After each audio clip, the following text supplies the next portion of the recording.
Hello everyone, the Amazing Greek here. This video we're going to do a modification or a kit change on the Ruger 1022. I have the all-weather model. It's very nice, but want to make it look, a little more, I don't know, give it some more options. So I have ordered the ATI, that's Advanced Technology International. They make aftermarket stocks and things like this. And I got the Ruger 1022 6-position side folding stock. So this one, it has 6 positions and it also folds to the side. So we'll pull this out of here. I'll show you what we got. Alright, so we got the 6-position stock. It's got a non-slip removable butt pad. Let me read on that. I don't want to rip nothing. It looks like this screws on somehow. And then also, it folds to the side like this. And with it folded to the side, you still have access to the trigger assembly and can fire when it is folded up. It also has 3 swivel studs for mounting a sling. I see 1, 2. The other one may be in here that you attach on here somewhere. I don't see it right now. I just got this out of the box. It also has a top cover for the barrel, and it comes with Picatinny rails. It comes with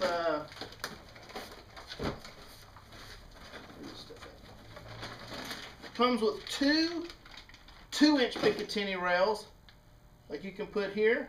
Then it comes with a 4-inch for underneath, if you want to mount options and stuff like that. This one actually has 4 of the 2-inch and a 4-inch, so can mount one here also, it looks like. What else does it got over here? I think it also comes with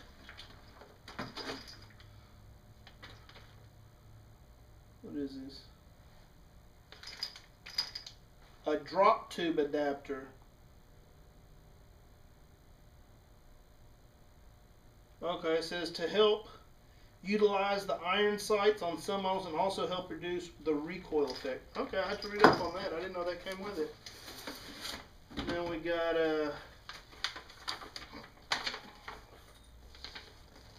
installation instructions. 3 pages, simple stuff. And I thought it had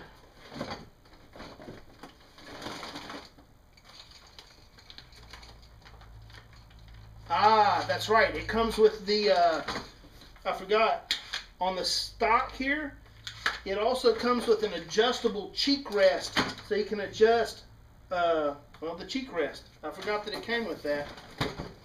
And it looks like that's what it comes with. Yeah, I forgot about the cheek rest. And then, of course, you don't have to have it on there. That's without it. And then once we put it all together, we'll show you with it on there, and we'll see if we like that. So that's what we got. Locks into place. Set this how you want. You still hold it here. Still hold it depending on how far out. If you go all the way out, it makes it a little more difficult.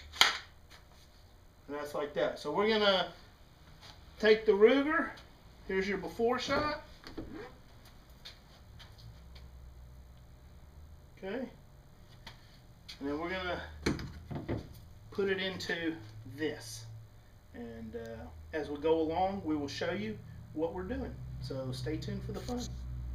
Okay, I read this is the drop tube adapter they give with it.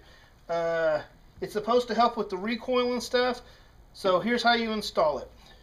Phillips head, take out the screw. This is folded. The screw that holds the collapsible stock on. It has slots here to guide it. All you do, this has the same receiving slot. They fit together. You set it in here. It may go a certain way. Let me see if I have to turn it around. Yeah, fits like that. Put the screw back in.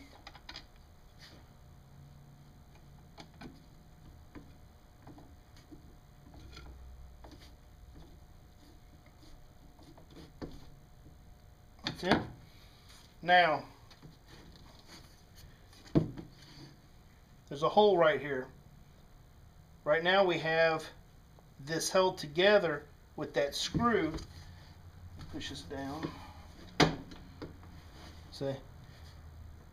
It's screwed into this part. So what we have is a tube or a sleeve nut. It's got Phillips head on this side, threads on the inside, and a screw that goes together. It's going to go like this.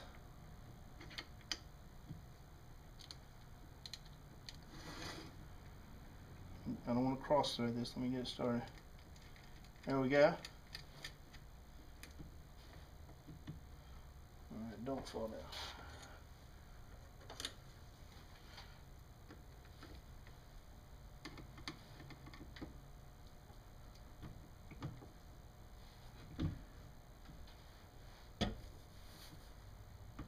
There we go. Now, that did extend us out about 1.25 inches, 1.5 inches.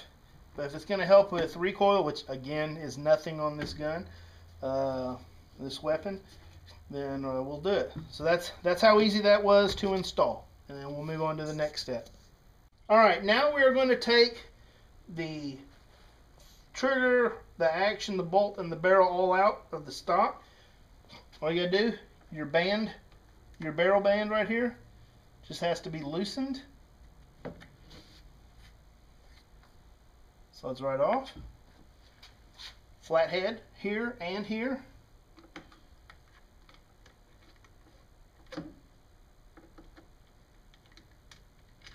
Alright, that's free moving. My safety, it's empty. I've checked it. I want it to be in the middle. Here's how this just pops. I want this to be in the middle. There you go. That's how you take it apart. Then if you wanted to clean it, there's a pin here and here. You can use a punch and just pop it through real lightly. Be careful if you do. This pin, I've had it fall out on me before. It's the retention pin for your magazine release. Be careful. You knock those out, and then you have access to the bolt, the charging handle, and you're good. That's all there is to that.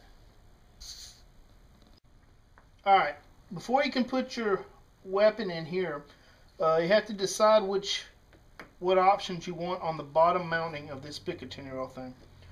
You have the 4 inch, which has slotted spots here where it receives, and you put them in with some Phillips head screws. This way, they're recessed, and then on the inside, in here, are shaped receivers for the nut. So when it's in there, you hold it down, screw it in, and it'll hold that in place. It won't spin on you. You don't need a ratchet or anything like that. Now, we have 1 sling mount, 2 sling mounts, and if you want the 3rd, you have to use, they give you a 2-inch Picatinny rail with a hole in it.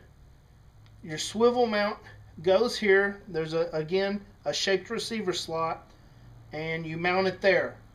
Put that in the forward receiver here if that's what you want, and then you can put another 2-inch Picatinny rail there for a bipod mount or a light or something like that, whatever you want. I don't envision carrying it with this sling mount. If anything, I might make a single sling mount to hang like this. So I'm not going to do that. I'm going to mount the 4-inch Picatinny in there. Which actually, let me think. Hold on. Yeah, that's what I'm going to do. And these are, of course, Phillips head little screws, and then the nut goes on the inside. All you have to do, it takes 4 of them to mount. Put your little nut in the slot.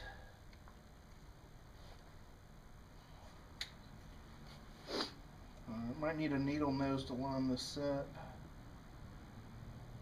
Come on, turn.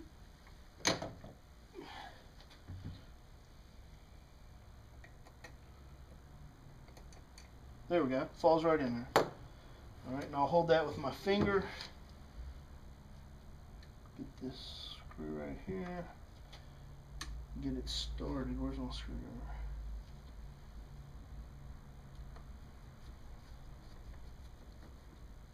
There it is.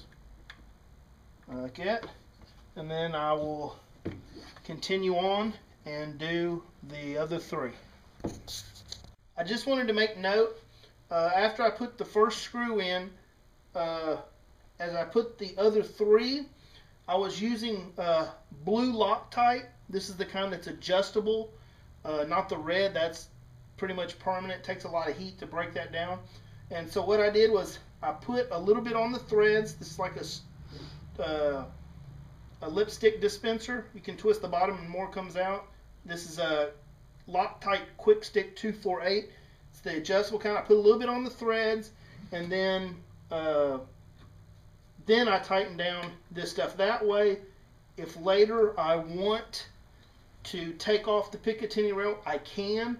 But running around, jumping, shooting, vibration, it's not going to loosen those screws up. So that's what that's used for.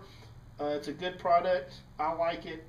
But like I said, the red, it takes, I think, almost 500 degrees temperature to break that stuff down. And the only time you really use that is something you're not going to take apart, or if you're getting ready to leave your job, I guess, and you want to screw with somebody, you can put that crap. It'd really make them mad. But I just wanted to let you know that that's what I was doing on this. Alright, so we've mounted the two Picatinny rails 2 inches here for a light or whatever in the future, and the 4-inch here. We already know that we're going to take off our Kel-Tec Sub 2000, probably the forward grip with the bipod extension that's in that. What we're going to do now is put the barrel and the action into this. It has a top cover which uses 6 Allen screws, and there is a position here for a Picatinny rail if you want also. If you do not want the Picatinny rails on the side, like this one they've decided not to, there's a little cover you can put in there. It just makes everything flush. That's what they've got right here. It's just, you can still put the Picatinny rail, but it's flat and not a place to catch anything with the rails on there. So that is another option. If you don't want the rails, you can just put in the covers. Alright, so we're going to take this. It goes like before. We're going to have to position our safety midway so that it slides in here. It's kind of hard to do when you're coming from the back side.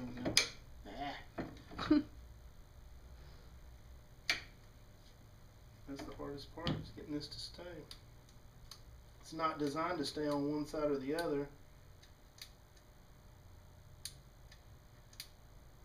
Chinese torture thing here.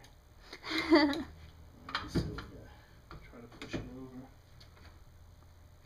There we go.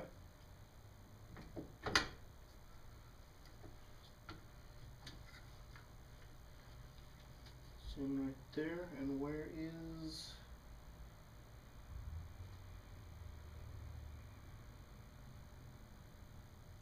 okay. So they want us to take our takedown stud out of our stock and use it. Alright, so you just keep on screwing, it comes out. Alright, so we'll put that in here.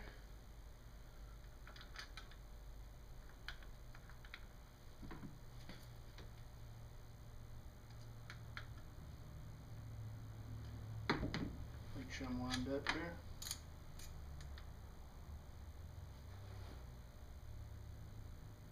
Yeah.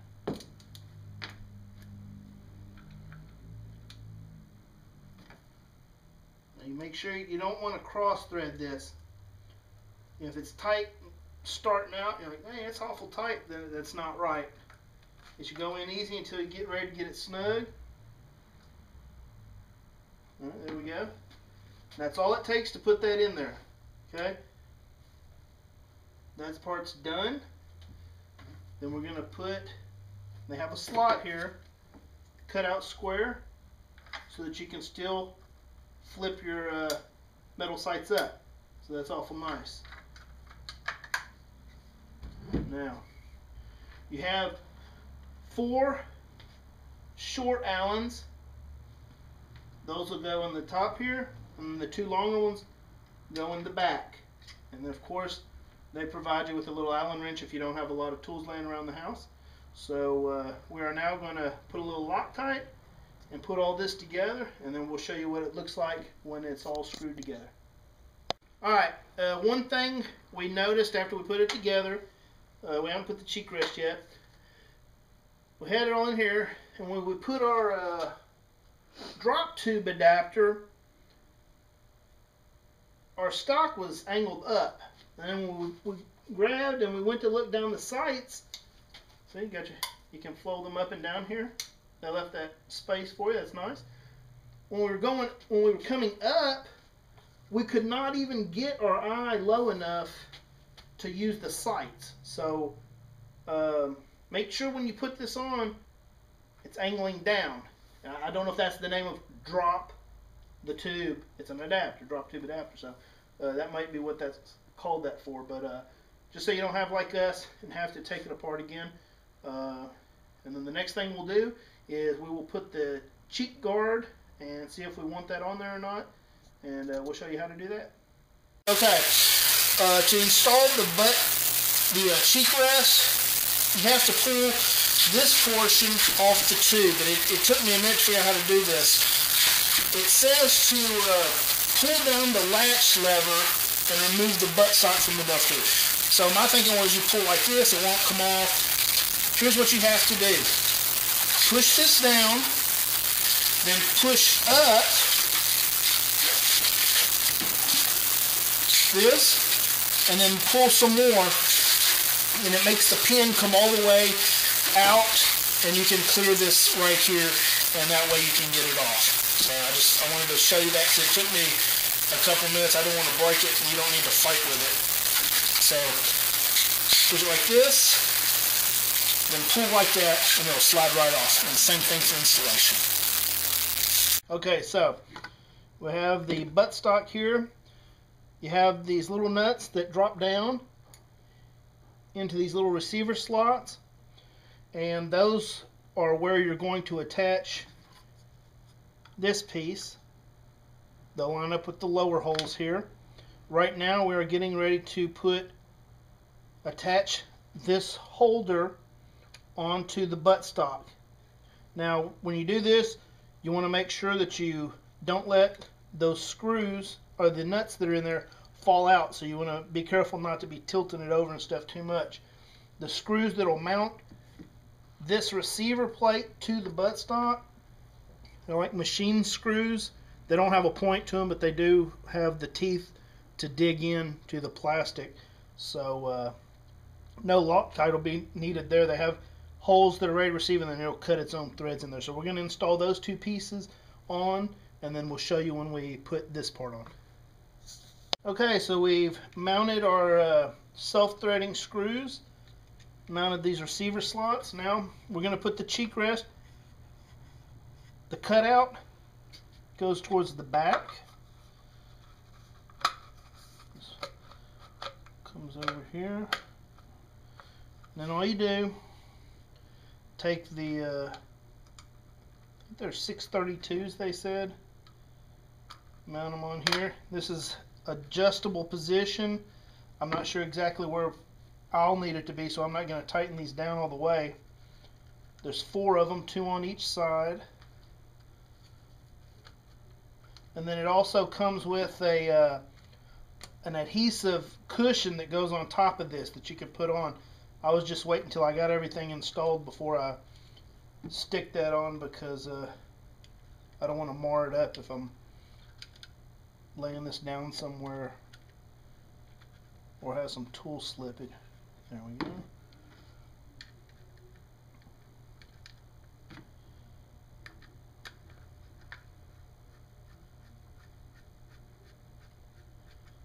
See, and it actually kind of clicks into place the way that they've got it made.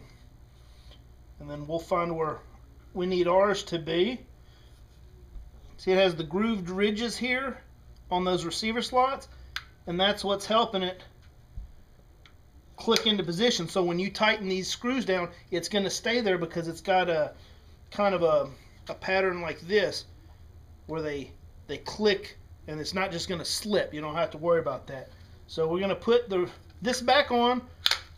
Oops. Of course, we're going to have to push it up and then pull down. It'll slide right back on, and then we'll show you the finished product.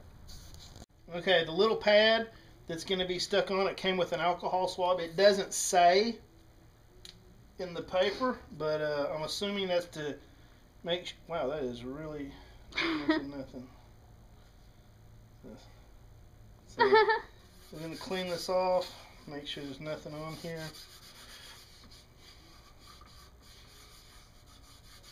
Okay. Oh, that's not much of anything, is it?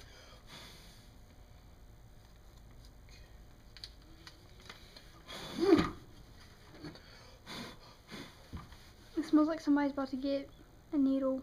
Yeah. Alright, that's drying up. And it's peel the back side of this away. And it's got a little curve, and not so much of a curve, kind of lines intersecting here. The curve will go on the front so that it can fold backwards with the contour of this. Alright, let's see if we can get this.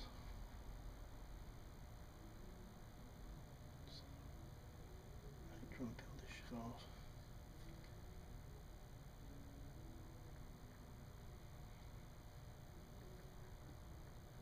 It sticks good.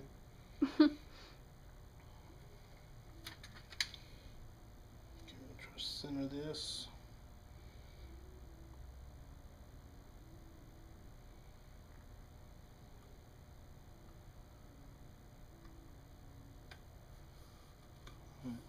Now you don't want no bubbles, so work your way down. Don't just, little by little.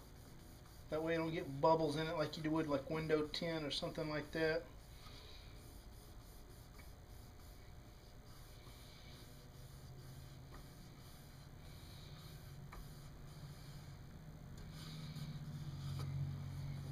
Okay. Alright. I'm going to back up, sweetie. I want to show them the finished product. So now we got a little bit cushy. If it's real cold out, on that cold plastic. Peep sights. Not peep sights, forward sights.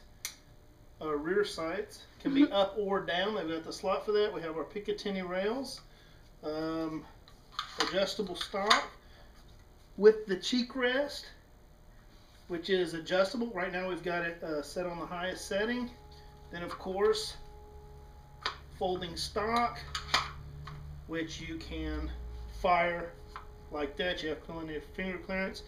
If you're a left-handed shooter, yes, this stuff does not get in the way if you're a left-handed shooter. There you go. Then of course we can single point sling it right here if we wanted to. It's got the other sling mount right here, and if we change our mind later, we can take off the 4-inch rail, put the 2-2-inchers, and we have a sling mount right there. If we wanted to carry the weapon like this, or I believe they call it African carry, where the barrel is down, just depending on your tastes. Still not very heavy. We'll be able to mount the scope and everything. Now, what this does do is after we go shooting, now instead of 1-2 screws to take out and pop it out, we have 6 up top, which we have to pull out, and then our retention screw down here. But we'll see if that actually becomes a hassle or not. It's just a few more little screws. So that is the ATI 6-position folding stock that is for the Ruger 1022. I'm very happy with it. I can't wait to go shooting with it. And pretty cool. I like it. It's not as beefy as the Archangel sets, which are pretty cool looking. But this is nice and simple, still light, and I really wanted the folding stock option. So that's that. I hope this video helped anybody that's thinking about getting something like that. Real simple stuff. It only took us time extra because we're trying to show you, because we go through it and then we say, okay, that's what we're doing. Let's show the people. So I hope you got something out of it. Tell me what you think of it. If you have something like this, any problems maybe you've run into, or some good things you have to say, and we'll test it out. And I know it's going to be good. It just feels good and solid. Nothing's rattling around, and I think we'll be happy with it. So I'm V the Amazing Greek. Thanks for watching, and we'll catch you next time on the videos here on YouTube.